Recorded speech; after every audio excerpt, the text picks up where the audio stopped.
The video game publisher Bethesda has run into some trouble with Wizards of the Coast concerning a free role-playing session that they released under their Elder Scrolls Online banner, which was meant to promote that game and be a free RPG adventure that you could play within any tabletop role-playing game set of rules, but most likely people who are playing it were going to play using the Dungeons & Dragons 5th edition rule set because it's so popular and well-known, which is totally legal. You are allowed to do that. Wizards of the Coast lets people do that. The problem is that this particular adventure, which was titled Elsewhere, sorry, I don't know about Elder Scrolls lore, so I don't know exactly how you're supposed to pronounce that.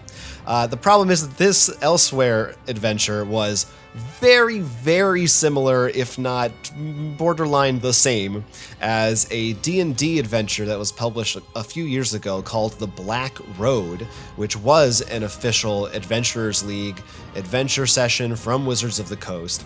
And one of the authors of that noticed this or was alerted to it and reached out to Bethesda and said, hey, can you do something about this? And Bethesda said yes, and they have since removed it and said they're investigating the source of that.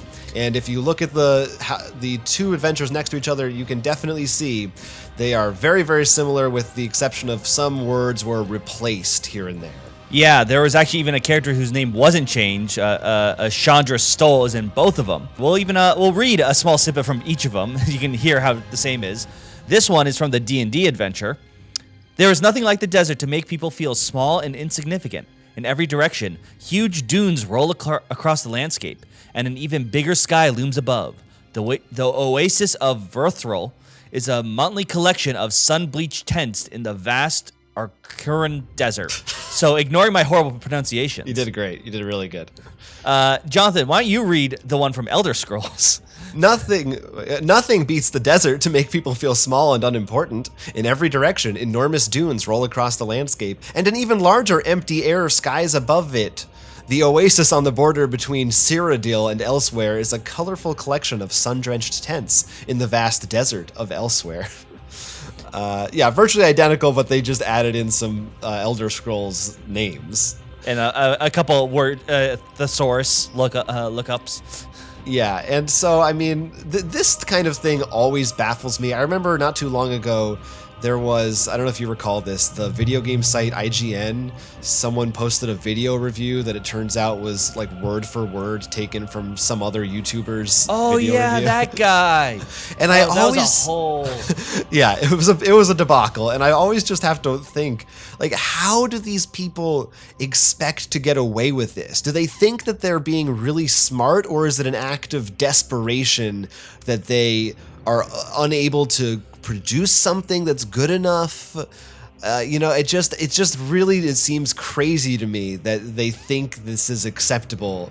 But then again, maybe there's a million people who get away with it and I don't hear about it. Well, part of it could be like if you do it in school, like let's say I copied a paper and your teacher is the only one who usually reads it. So you only have one person checking it and you get by it. And if you do that enough, maybe that's a usual tool in their book. This is being read by hundreds of people. Right. You know. Yeah, this isn't some indie thing. This is Elder Scrolls, and it's ripping off D&D. Which is, of course, where people are going to look to play an RPG, you know. Yeah, it's a very one-to-one, it's like A to B connection here. It's like, hi, I wrote this new fantasy novel. George R.R. Martin, could you take a look and read this for me and tell me what you think? It's called The Schlame of Shrones.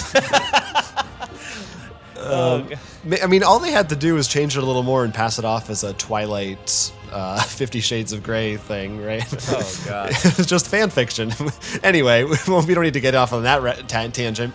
But yeah, it's a sad thing because the idea is cool. I love the idea of Bethesda creating an adventure from the Elder Scrolls world. Those games I definitely want to see in the RPG world. Just, I don't think, usually most of these games, you have good enough writers, you probably couldn't do this.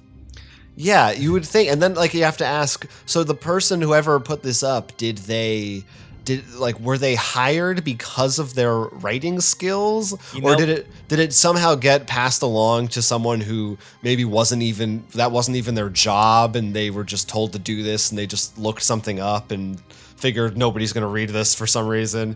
It's hard to say. They haven't put any kind of official statement about whether they're, disciplining this person or firing them. I don't even know if we know who actually supposedly wrote this version of it. This is what happens when you get the free intern to do your work. Yeah, it's bad. So maybe someday, hopefully they're going to come back with another cool version of this. And they did say that, in case anyone was worried, there is an Elsewhere expansion coming out soon for Elder Scrolls Online, but none of that content has anything to do with the content in this session, so they don't have to cancel that as well.